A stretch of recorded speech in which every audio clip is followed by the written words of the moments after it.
তোর ভিডিও করছি, তোর ভিডিও। না আবার এই সবাই শুনেন, আমারে বলতেছে কি, কই এই দিক থেকে আমি দৌড় দিব, একটা ভিডিও করে দিবেন টিকটক।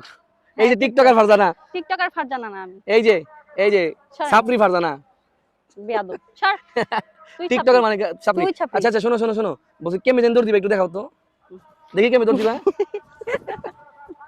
তুমি মোটু একটা মোটু। এই আবার একদিন শুকাবো একটা দুটো পুকুর পাড়ে চাই, দেখো বৃষ্টি পড়তেছে না, এটা এটা কিন্তু অনেক না সুন্দর আমার লাগছে। ভিজা যাবে না না, না না, বাবু ঠান্ডা লাগবে। আচ্ছা আচ্ছা বুঝতে পারছি, একবার যাই আবার এসে পড়ো। শোনো, এই গাছে নিয়ে দাঁড়াবো, চলো চলো পুকুরে পানি পড়তেছে, কি সুন্দর লাগছে দেখতে, দেখো।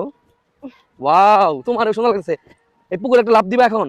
গোসল তো করতে মন চায়। ওয়াও দেখো, চলো না পাশে যাই। এই এখানে বেশি ভিজে বৃষ্টি, গেলাম। এখানে অনেক বেশি বৃষ্টি। এই গাছের নিচে আসো, এই গাছের নিচে একটু ভিজবা না, এই গাছের নিচে যাও, একটু ভিজবা না। ওয়াও, অনেক জোরে আসছে বাপ্পি। হ্যাঁ অনেক জোরে আসছে, এই গাছের নিচে একটু ও ভিজবা না। সত্যি তো, না এই যে বৃষ্টি পড়ে। ওয়াও কি সুন্দর গাছ। বৃষ্টি পড়েই তাও। তারপরে অতটা না, হ্যাঁ যখন অনেক কিন্তু জোরে আসবে ওইখানে তখন- অনেক বেশি পড়ছে।